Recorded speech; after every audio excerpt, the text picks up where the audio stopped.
I would like to describe a field in which little has been done, but in which an enormous amount can be done. This field is not quite the same as the others in that it will tell us little of fundamental physics, but it will tell us much about the strange phenomena that occur just below our perception. In contrast to the natural philosophers of the past, the scientists of this field delve into the recesses of nature and show how she works in her hiding places. Their quest is to understand and create the imperceptible. After all, there is plenty of room at the bottom. Hello and welcome to the Materialism Podcast, an exploration of the past, present, and future of material science. As always, I'm your host, Taylor Sparks, here at the University of Utah in the Material Science and Engineering Department. I'm an associate professor, and normally I would say that I'm joined by my trusty co-host, Andrew Falkowski, but he is out today. But have no fear, I am actually joined by my good friend and fellow professor in the department, Mike Scarpulla. Mike, how are you? I'm awesome. I've been looking forward to doing this for a while, and every time we go out skiing in the morning, I've been talking to you about it. So thanks for finally making it happen. Oh, absolutely. So Mike is the best to have in the department, not only because he's a great teacher, great researcher, but he's my adventure buddy. Yeah. We go climbing together, and when we go skiing in the morning, I did 40 days this winter, and I bet Mike was there for 3/4 of those. Yep. Yeah, we're definitely testing out some composite materials and, seeing phase changes of ice and liquid water every day. Well, tell me about yourself, Mike. For people that don't know you, what's sort of your background? Why are you doing what you're doing?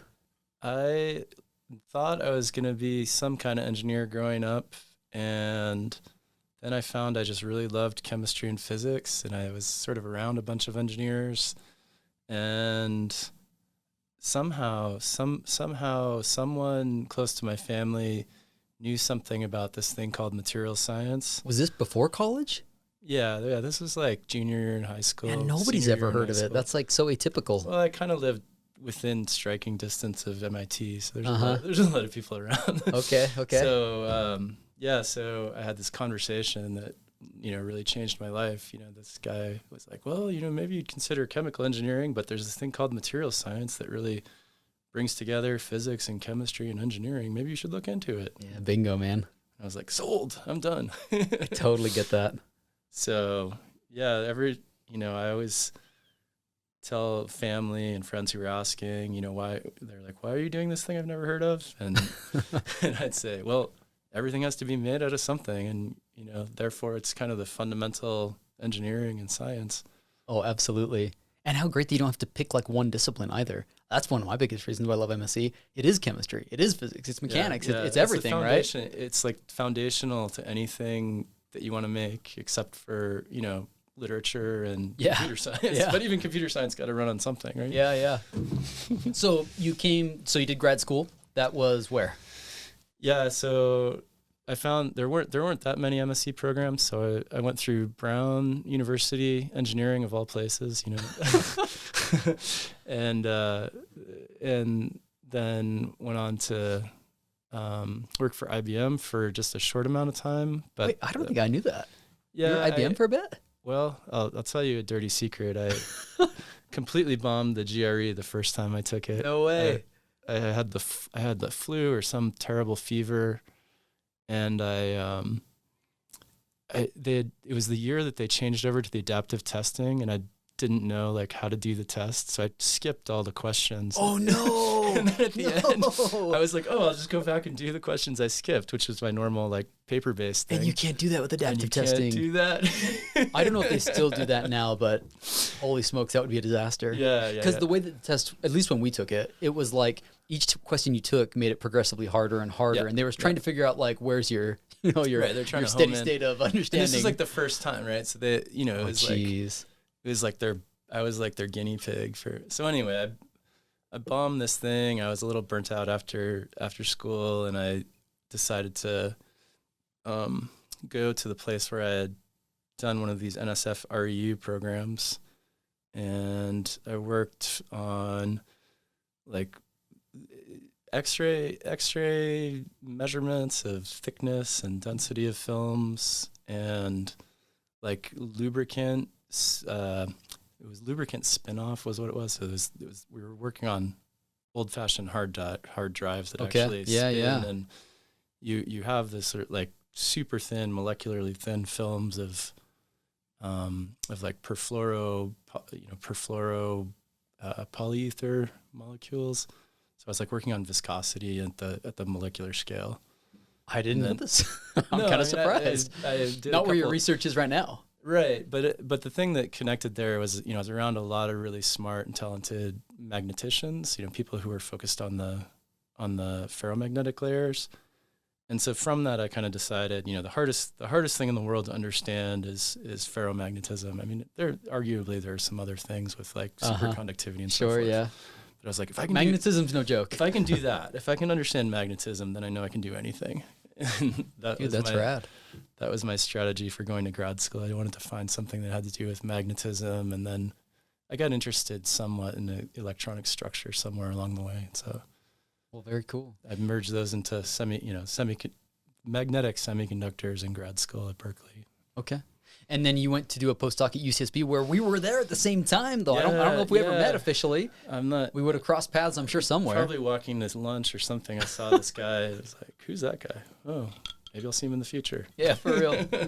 And been at Utah since 2010, 11? 2008. 2008, okay. Yep. Well, Mike's a pleasure to have in the department. And I have him on today's episode in particular because he knows all about photovoltaics. And that is today's topic. We're going to talk about photovoltaics, solar cells, right? Solar panels on your roof, solar panels everywhere nowadays. Like, they are certainly booming. If you look at plots that show global uptake of this, the amount of energy being generated from the sun, right? In various sources, but even just photovoltaics, which we'll focus on today as opposed to solar, thermal, and other things. It's huge, and it's getting bigger all the time. So what are these things? How do they work? Growth rates have been like 20, 30% for the last decade. Just nuts. Absolutely nuts. Your growth rates are ridiculous. Yeah. So we thought we ought to do an episode on this and talk a little bit about what on earth are these things. And before we dive into like the tech of like these different panels and do they work and are there problems with them? Are they great? Or what's happening in the future?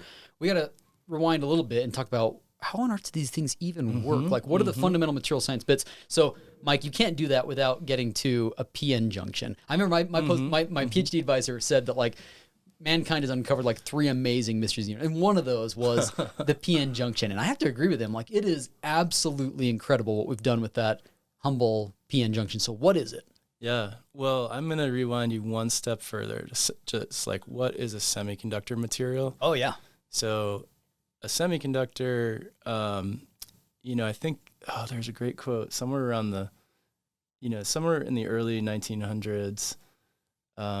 These materials these minerals, had sort of been identified, and people were starting to realize that they conducted electricity differently than metals did, and they started to realize how finicky they were, how tricky it was to control their properties and to sort of predict what's going to happen. Like, so the original discovery of semiconducting materials, I believe, was with galena, which is lead sulfide. So you can go to rock shops and buy this. Okay. And basically, if you put a piece of metal in contact with it, try to run electricity through it, it conducts in one direction and doesn't conduct in the other direction. And they had no idea why. Right. At first, they had, the first demonstrations were by, I think his name was Braun. I want to say Ferdinand Braun in Germany. And he was essentially a high school teacher, like some kind of private academy. And he discovered this rectifying behavior. So really, that property is what's eventually exploited in all the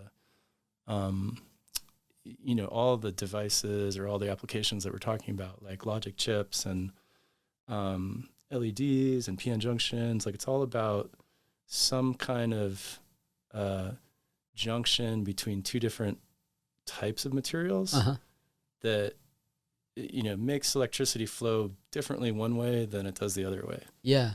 So, when I teach about semiconductors in my intro to MSc class, it's really obvious some materials are metals. They have all these free electrons, they can conduct a current. And it's really obvious that some things don't conduct at all, no matter what you do to them. Think of like an aluminum plate, like your dinner plate that you eat off. It is not going to conduct electricity. And then you've got these materials, they got real creative with the name semiconductor. They kind of, and the catch is that what differentiates these materials is the band gap, right? So the band gap, if you're just hearing that for the first time, what on earth is it? Think about the allowable energy states of electrons, right? They can sort of fill allowable states. there exists regions, we call them band gaps, right? Regions in the energy spectrum where there's no seats for these electrons to sit, basically. So they can't occupy those spots. Yeah, I guess, you can make all sorts of analogies as you're talking about seats. I'm kind of thinking about, kids in a schoolroom, and Okay. if they're all sitting in their seats, like there's no kids moving around, right? Right.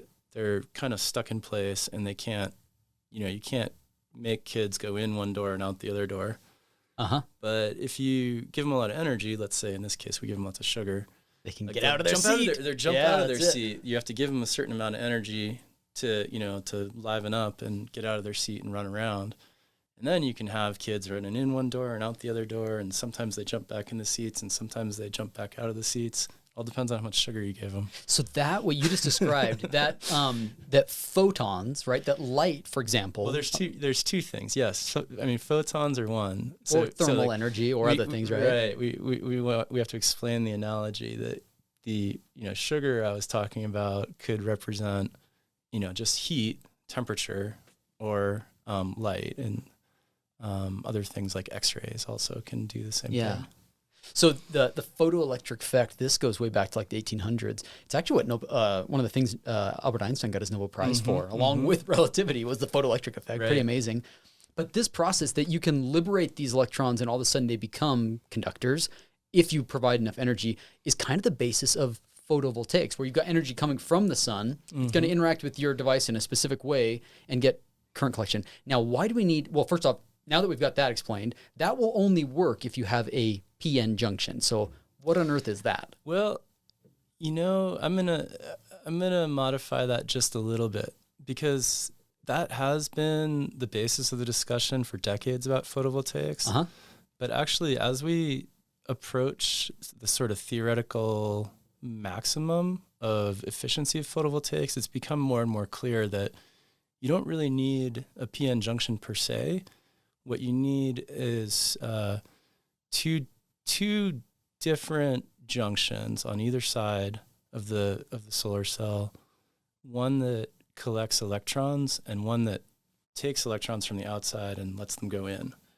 I see. So a PN junction is just one thing that could do that, but there's other ways to do it. It's been interesting to see this. And actually what provided a lot of perspective on this is the fact that people have made photovoltaics out of many different types of materials. For example, organic and polymer photovoltaics.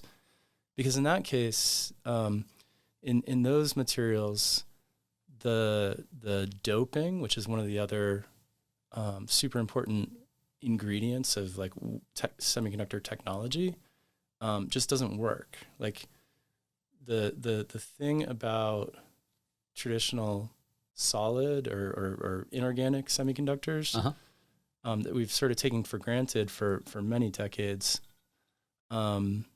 is that you can change it from so-called N-type to P-type. Right. So when you're talking about a PN junction, like that's what you're talking about. One side had donors in it that gave extra electrons, and the other side had acceptors that had like a missing electron. And when people started working with organic photovoltaics, just the nature of the materials are different, and doping just isn't a thing. You can't add like acceptor groups and donor groups to molecules and stuff? Well, no, you can't. Essentially, you can't, because the molecule always wants to be charge neutral.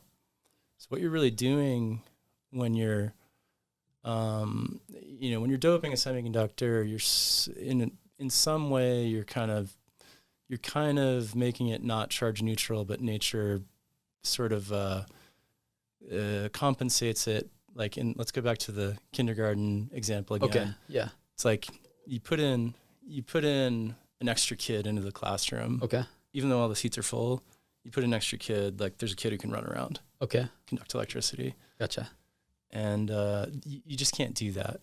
So anyway, by looking at vastly different materials, like just so qualitatively different materials, we sort of gained insight into what is really needed to make a photovoltaic device work.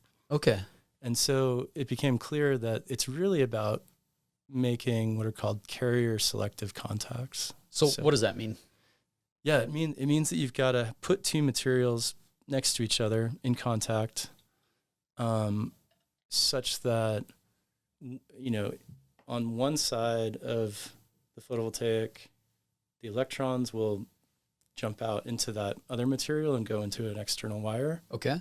And on the other side, You're going to jump into your... you jump in. I mean, we talk about it as like holes in the semiconductor, which are sort of like these empty seats. But you can also view it as, right, if you're looking at the electrons, it's like they take an electron out of the wire and let it jump in, and they never let electrons go the other way. So really, it's all about these one-way valves. You have like, you know, a waterfall for water is a nice example. It's like water only goes down the waterfall; it never goes back up. Right.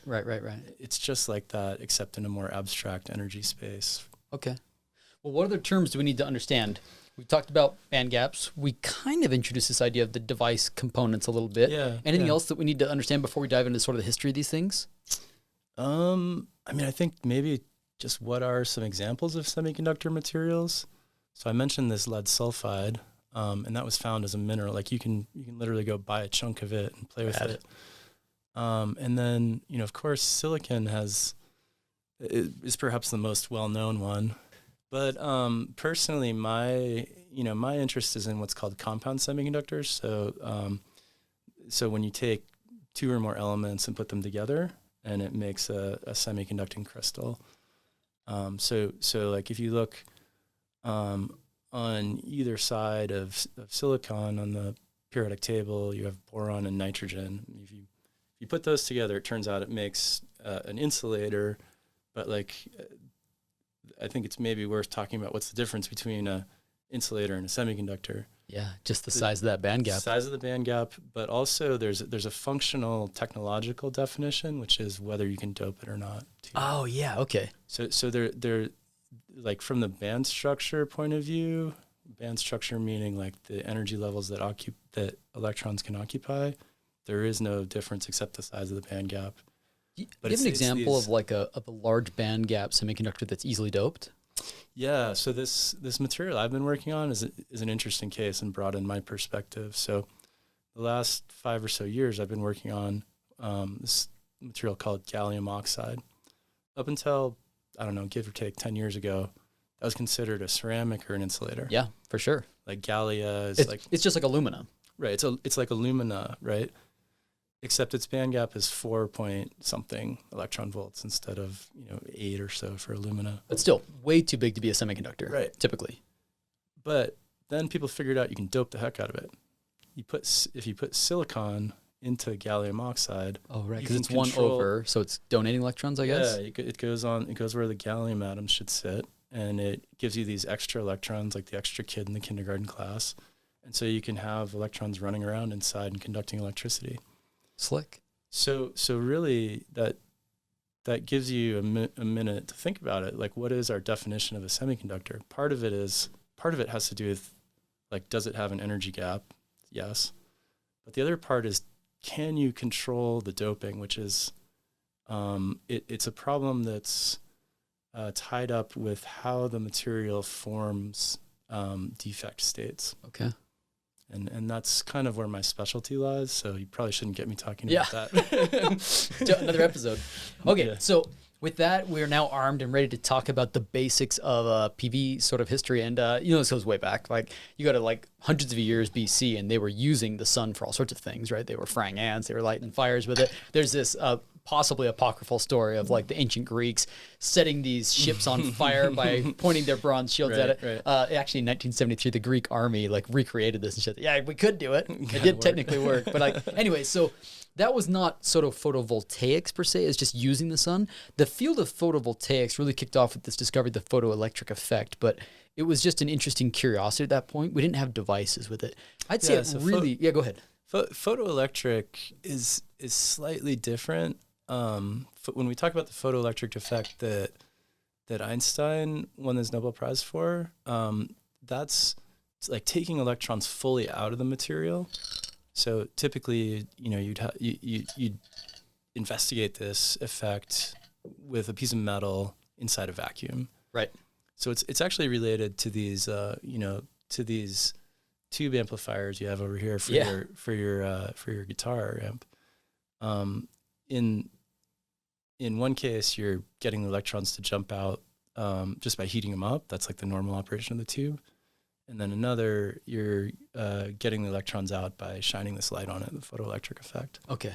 So in terms of what goes on in a semiconductor, the one difference is that the electrons actually stay inside the material instead of being physically removed. Yeah, they just go through a loop, right? We've made a loop, an electrical circuit that they can travel through. Yeah, but they don't jump out into the Vacuum. outside air. Yeah, gotcha. Right? Gotcha. They jump into these Junctions. other quantum states inside the material, and then they can run around. Gotcha. Sorry, that's a finer point. But No.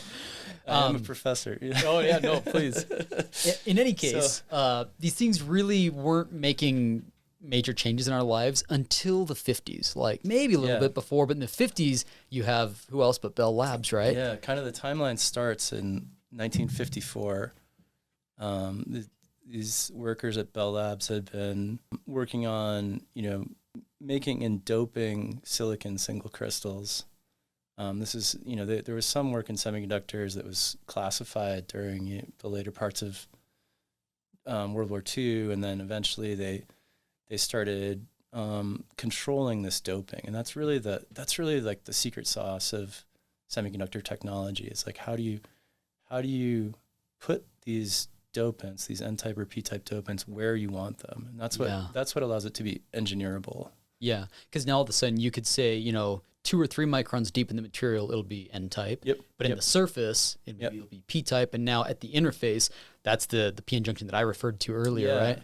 Once you make a PN junction, and let's go back to this this waterfall idea. It's like if you then shine light, it's kind of like adding an extra cup of water to this waterfall. And the cup of water is going to fall over the waterfall, and the current is going to flow because it wants to go that way. So now you can do something with that current. You can, charge your iPhone or whatever else that we use sort of photovoltaics for. So kind of very quickly, it's funny. You look at the old advertisements when they made their press releases about this. They were calling it the solar battery. Oh, really? This is going to be the solar battery that's going to change all the telephone relays. So the idea was that they would hang these solar panels on the telephone poles because all the old telephone system was powered. I mean, like you didn't have to plug your home telephone into the wall. It actually drew power out of the telephone wires. And so this was going to be providing that power. This is going to drive that. Yeah. Oh, so interesting. But I mean, 1954, this first one they made was abysmal by today's standards. It was like a 1% efficiency. No. And this is an important metric that I have for myself. Uh-huh. By the time they made their press release, who knows what they really did, and didn't talk about, but by the time they made their press release, they had achieved a 6% efficient solar cell. So that meant that it was taking, if you take and measure the power that's actually coming from, the sun on a sunny day, and then you capture 6% of that, and then you measure how much electrical power is coming out, so the voltage times the current. It was converting 6%. Geez, that's better than what I was looking at. It was timeline I was looking at was showing it was 1%, then 4%, and like by the late 50s we were getting up there. Yeah, it's probably. I mean, it depends on what they announced. Like there's a difference between what you could buy and what they had done in the lab, which is still true today. That said, in the 50s, this wasn't like it was on every power line. This didn't even get in people's homes until much later. In fact, it was really restricted towards pretty niche applications. So late 50s saw them putting it in space, right? You've got satellites and deep space probes. And so when you hear about like the Sputnik and Voyager, like these things had solar photovoltaics on them. Yeah, this is one of these examples where like the demands and the engineering and cost benefit analysis that goes into space is so different than normal applications. Yeah, something that's crazy expensive for us. We're like, we can do that. Weight is the premium. Like what really costs money is lifting mass into orbit. Yeah, and then when you're trying to beat the Soviets, like there's no you just have a blank checkbook, but Yeah, so the investment by NASA really took this high tech technology and gave a bunch of researchers and engineers a way to work on it, like basically Justification. justification for working on it and resources to work on it to improve the technology.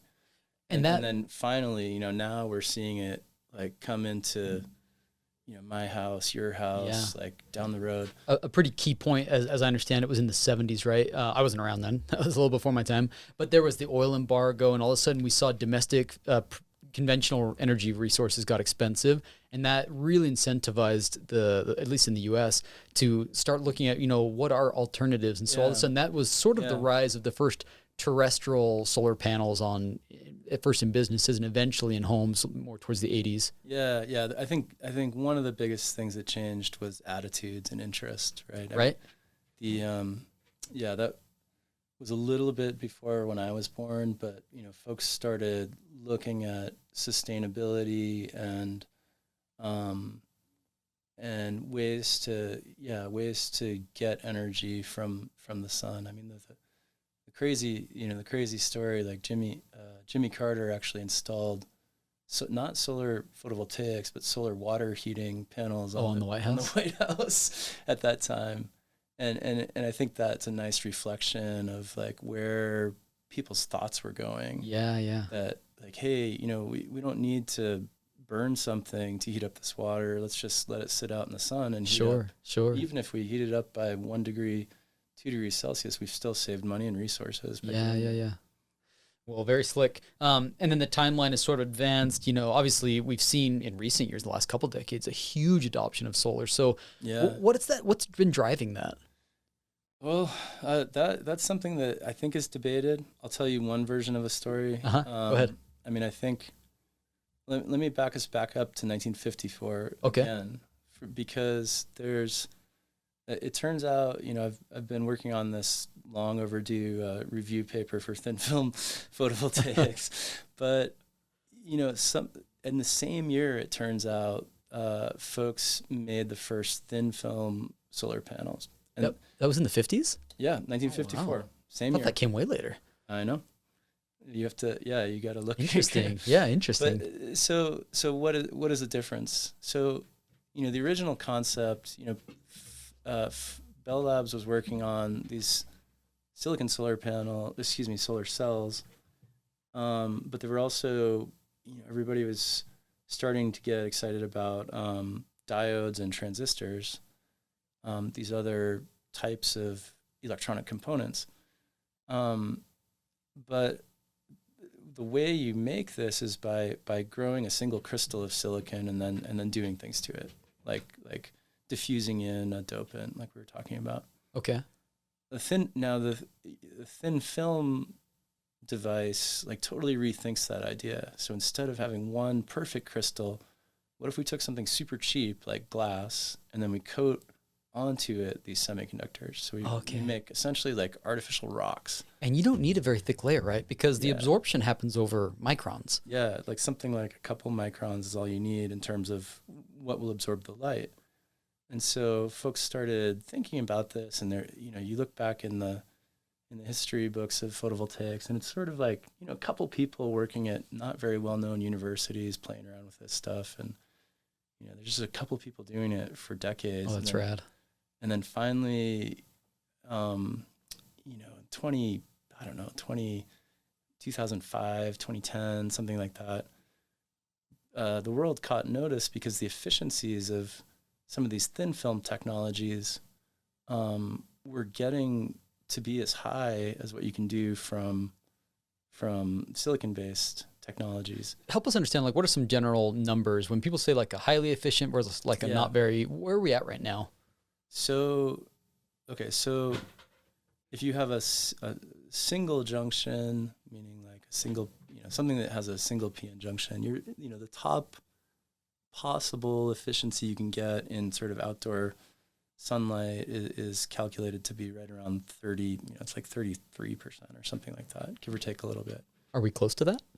We are, I think the best anyone has ever done is just shy of 29%, I think, Yeah. if I remember correctly. And that's for gallium arsenide-based cells.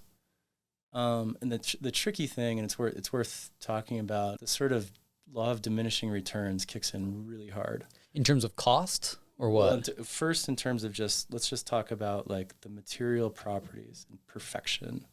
So like if you want to, basically you have to do, it's a logarithmic function. So like if you do 10 times better, you only get like, a 1% return on it or something like that.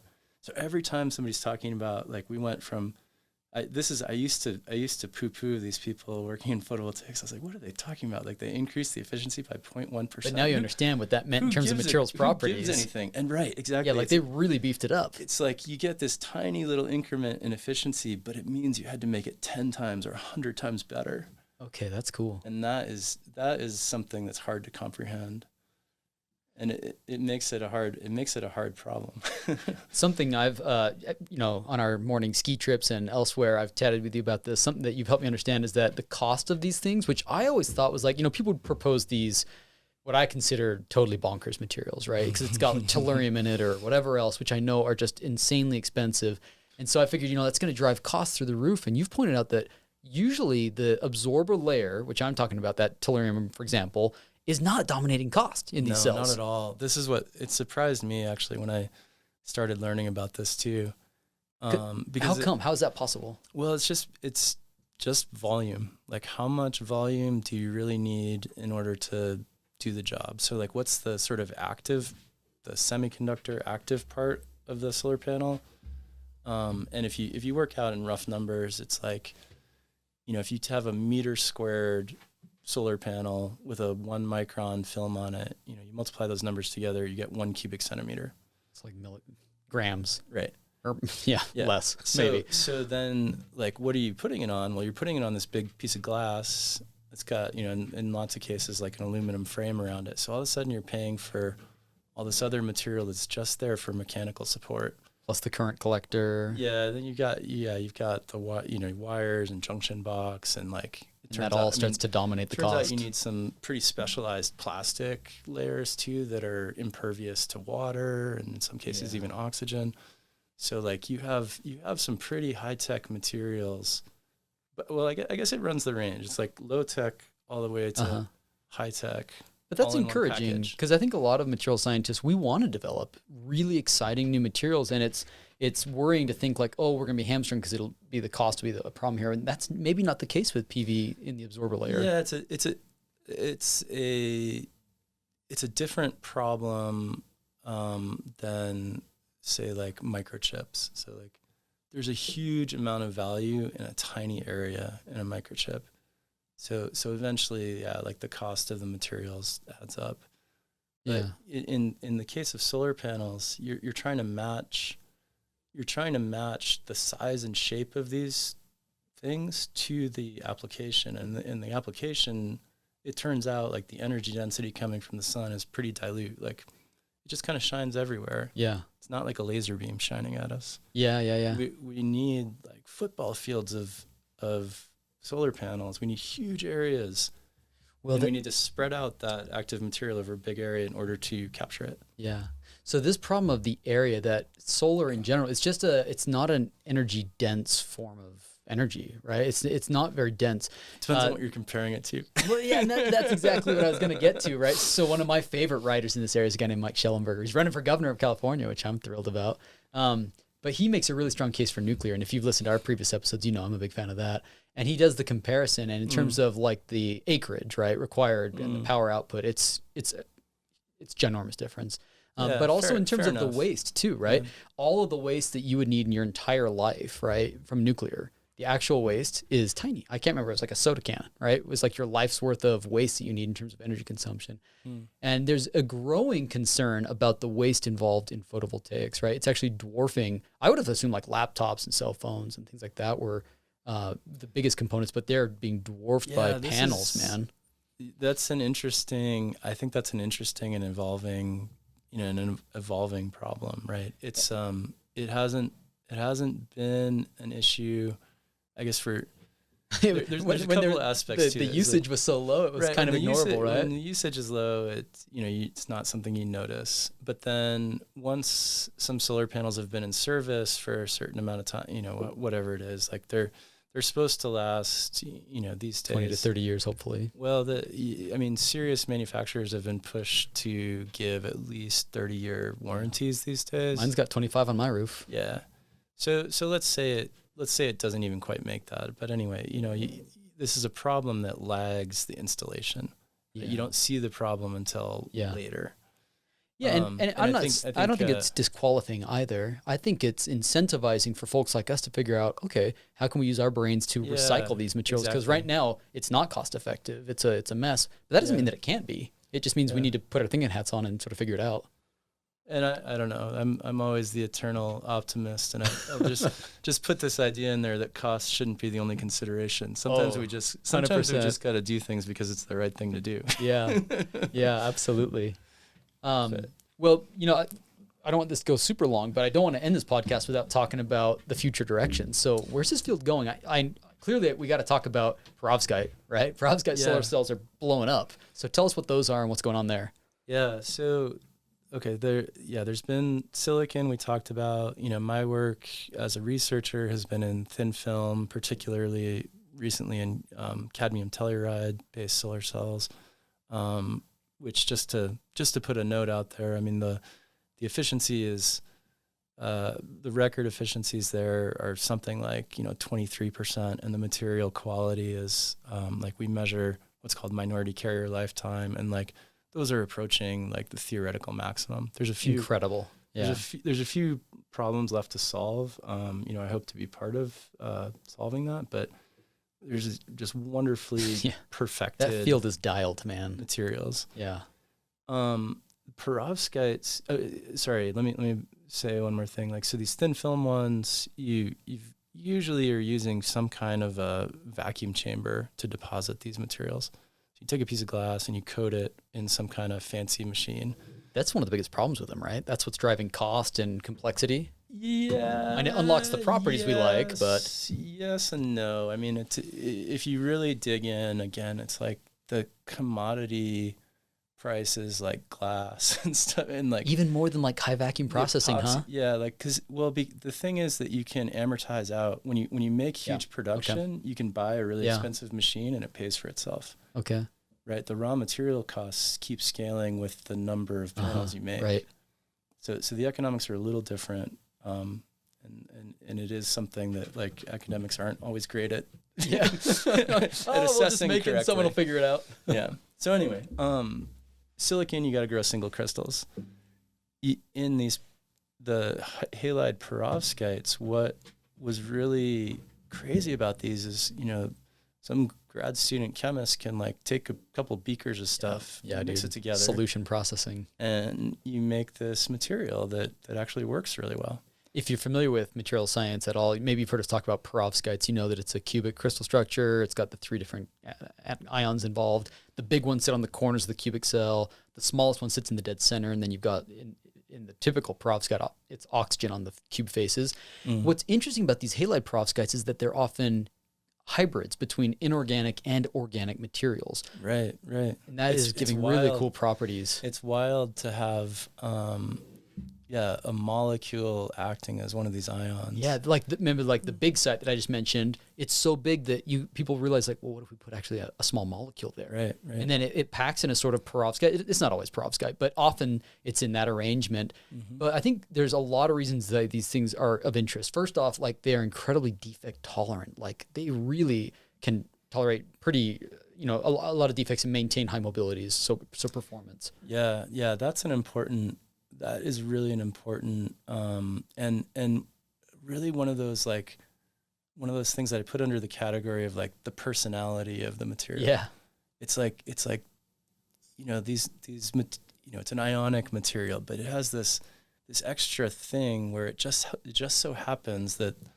the chemistry and the physics line up that you can form defects, and A, they don't do that much.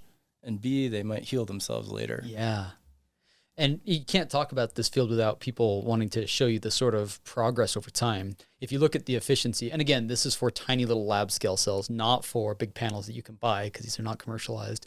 But in the lab, tiny little, junctions they put together, the rate of increase of efficiency over time is outpacing all of the other technologies. It's looking pretty promising. So you don't seem so convinced. What do you think about them? I've looked into this issue, and let's just say that everybody who wants to make a point can cherry pick certain statistics. But, fair enough. So the way I look at this is actually an interesting chart. A friend of mine, Philip Dale, and I worked on. We actually collapsed every well-known solar technology onto one universal graph. So the x-axis, in order to do that, that we used was the number of published papers. Oh, okay. And we used the number of published papers as a proxy for the amount of effort that went into it. Okay, sure. So the thing about the reason that perovskites have taken off so fast is that a whole field of all these, basically mostly chemists who had been working on organic and polymer solar cells for a couple decades, all pivoted at the same time. There's been a huge effort. Millions of people and super smart, talented people turn their effort towards this. Yeah.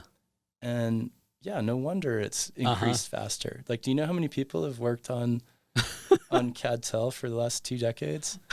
I can't imagine it's a major conference. You can hold them in one room. Yeah. So it's going fast, but it's because everybody was doing it at the same time. And I think it's just really exciting because it's not every day that a new class of materials, like we'll have a future episode on, say, high entropy alloys. We haven't done it yet, but these things really captivate attention. And then there's kind of a bandwagon effect. Yeah. And I'm not saying that it's all bad. I'm just saying there's something there, right? Their efficiencies are pretty slick. There's something there, right? I'm not saying that people are just jumping on the bandwagon for no reason. I'm saying that the prospect of being able to make super high efficiency devices with relatively simple techniques, the barrier to entry is much lower. Yeah. But that's great. Like that's what you want. You don't want your bridge to fall down because it's too hard to make. Oh, totally. Like you want the steel to be, easy to make and resilient. Yeah. Like these are properties we want for a material. The Department of Energy has a really slick website where they talk about sort of the current state of hybrid perovskites. And they point out a couple things. Like there's really 4 major things that need to be fixed before this is sort of commercialized. They talk about stability, efficiency at scale, manufacturability, and then the sort of validation and like, is it cost effective? So just quickly, I'd point out that stability is a pretty big one. You mentioned that panels like that you put on your roof, there's a big push to get those to be 25, 30-year, warranties. Yeah. These things don't last initially they were lasting like minutes. Yeah, nowadays they can get some of them to like the month scale, but they're not stable. They're breaking down over time. There's intricacies to that argument too. For example, like if you just put silicon, like the cells themselves, not the panel, but you take the cells themselves. They're also bad? Well, you've got like corrosion couples. Yeah, right? yeah. You've got sure. like a metal touching some other there's reactions some happening. Other material, and then you've got a bias across it. If you put it out in the wind and the rain and the water, like what do you think's going to happen? Yeah. It's going to oxidize. And that will eventually happen. So we have to protect these things. So the encapsulation using these layered barrier materials is super important. And that's, I think, where we are. We're trying to figure out, like, what are the real requirements and how can you really encapsulate these things. Now, there is also, an unfortunate byproduct of the ease of forming these things. Like, if you go back to our original statement, you can mix up some stuff in a beaker and sort of make these halide perovskites. Like, what that means is that, like, it's not really bound that tightly together. It kind of if you can dissolve it, if you can dissolve the constituents, that might be water, saying something fundamental about its stability. Yeah, it's like it comes and goes kind of reversibly at room temperature. And in fact, there's some really interesting science in there about we talked about the photoelectric effect, but there's there's like, let's just use the term photoionic effect. Like, Sure, yeah. you can actually make atoms jump out of the right places by shining light on them. And this is one of the phenomena that's pretty prevalent in these weakly bound ionic crystals. So basically, shining light on this material that's supposed to be absorbing light makes it fall apart. Yeah. I know. As I was reading, like when I was reading why they're falling apart, this is from the DOE website. It says, they can decompose when they react with moisture and oxygen, or when they spend extended time exposed to light, heat, or applied voltage. And I'm like, light, heat, or applied voltage? Yeah. Like, it's a solar panel. So that, it's there's some real technological problems. People are trying different formulations and different sort of engineering solutions for encapsulating it. But there's definitely something there. It's definitely promising. Yeah. I think one of the killer apps would probably be like making tandem cells of this stuff. Which is when you combine different absorbers that absorb at different wavelengths. So if you make tandem cells, your efficiency limit, your theoretical that efficiency 33% goes up, right? Yeah, exactly. So you use the same amount of area, but you can, get more power out of it. That's the general idea. So is that the future? What's the future hold? Like in sort of final comments on this, like where's this field going? Everywhere. It's going on. It's going on your house. It's going on my house. It's going out in the desert. I mean, there really are only a few. There's only really a few technologies that can really put us on a sustainable path. I believe this is one of them. There might be some waste problems, but it's like waste that you might cut yourself on instead of waste that might like irradiate you and cause cancer. It's a little easier.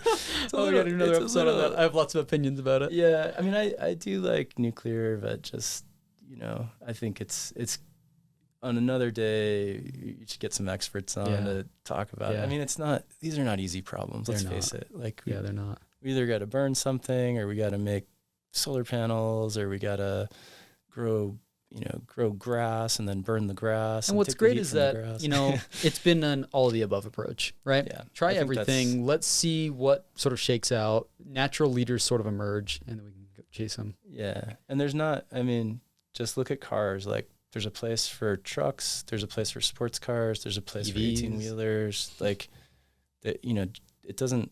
We don't have to think about one technology not at all. Like winning. Yeah. I think a healthy energy generation landscape would have all of the above, like you were saying. Yeah.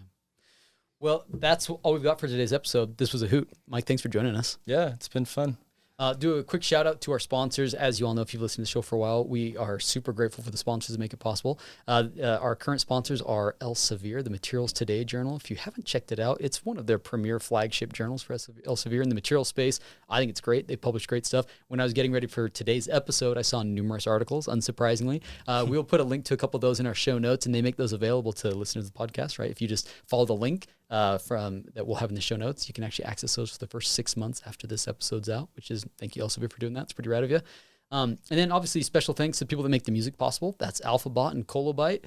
We love the music you got going for us. And stay tuned. We've got some cool new music for the intro outro that Andrew has been putting together with some help of some friends. So that's coming soon. Obviously, if you want to reach out to us, we love to hear from you. Actually, this episode, people suggested it. People said, hey, they want to hear about solar panels. And we said, let's do an episode on it. So if you've got an idea for an episode, we want to hear about it. You can find us at materialism.podcast@gmail.com. We're pretty active on YouTube and Instagram. That's at materialism.podcast on Instagram. Anyways, find us, interact with us. We're very happy to hear from you. And otherwise, we'll see you next time. The inventors of fire, electricity, magnetism, iron, lead, glass, silk, cotton, the makers of tools, the captors of lightning, the architect, the engineer, the musician, are all beneficiaries of the materials of this world and are bound only by their imaginations in manipulating those materials.